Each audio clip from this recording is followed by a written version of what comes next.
The Newsday continues here on One News Now. I'm Denise Tan.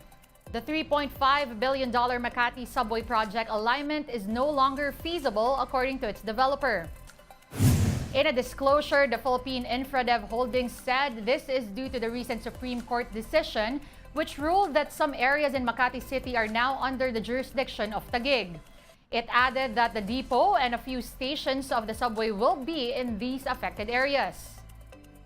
The company already wrote to the local government of Makati about the matter. The project was approved by the City Council in 2019 and was supposed to be operational by 2025 with 10 stations. In other news, vendors seem to be facing challenges in complying with the price ceiling on rice products on the second day of its implementation.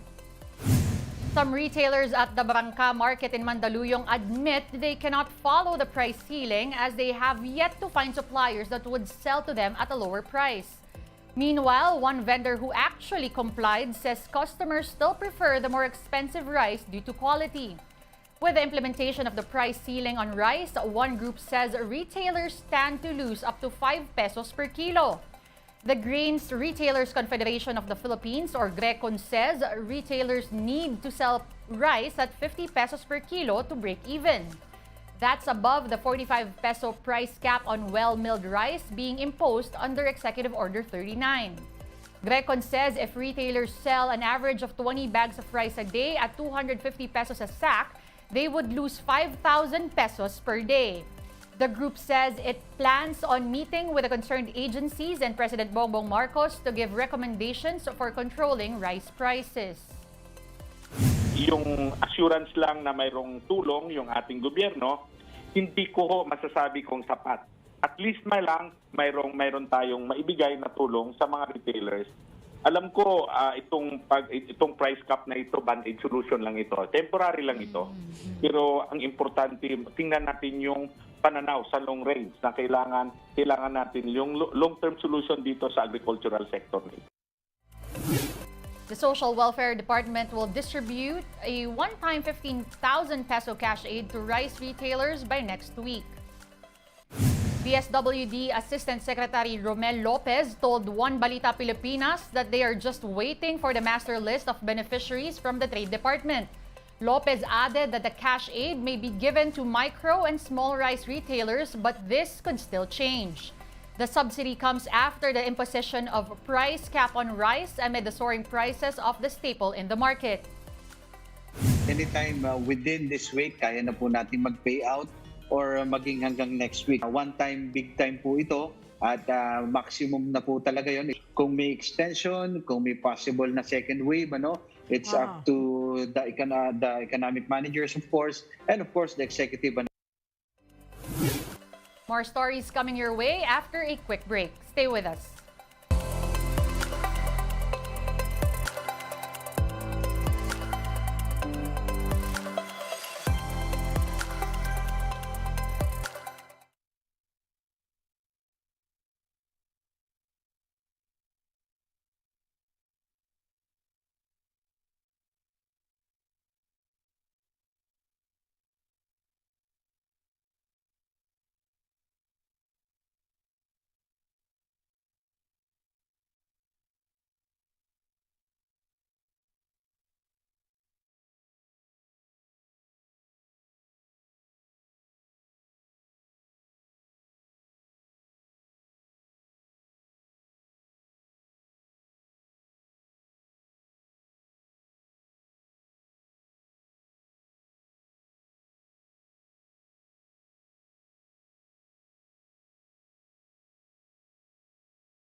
are still watching One News Now. I'm Denise Tan.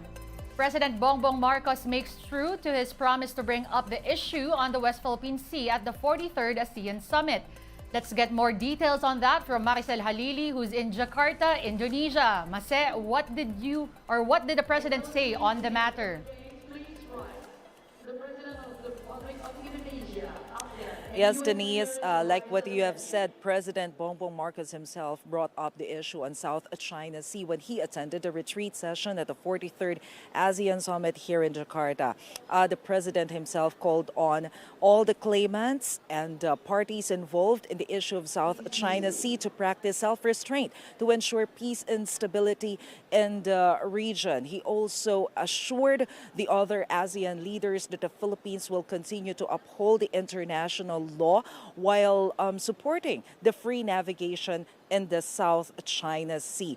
Earlier today, we saw a picture of President Bongbong Marcos and Chinese Premier Li Qiang talking to each other, but we still have to get details from the officials of the Philippines as to the issues that they have talked on the sideline of the 43rd ASEAN Summit. Denise.